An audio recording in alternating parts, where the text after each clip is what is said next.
по правам человека со стороны правоохранительных органов и многих других государственных структур.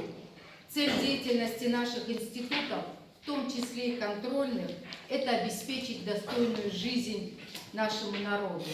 Поскольку мы строим новое демократическое государство, мы не можем избежать ошибок, перегибов и упущений.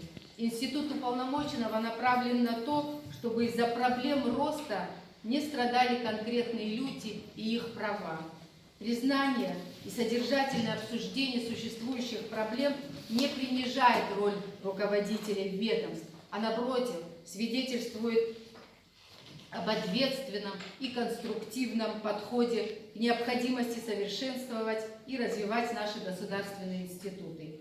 Я надеюсь, что следующие 5 лет пройдут не в изнурительном противоборстве, а в эффективном сотрудничестве аппарата уполномоченного с Народным собранием, со структурами исполнительной власти и с судебной системой на благо жителей Республики Абхазия.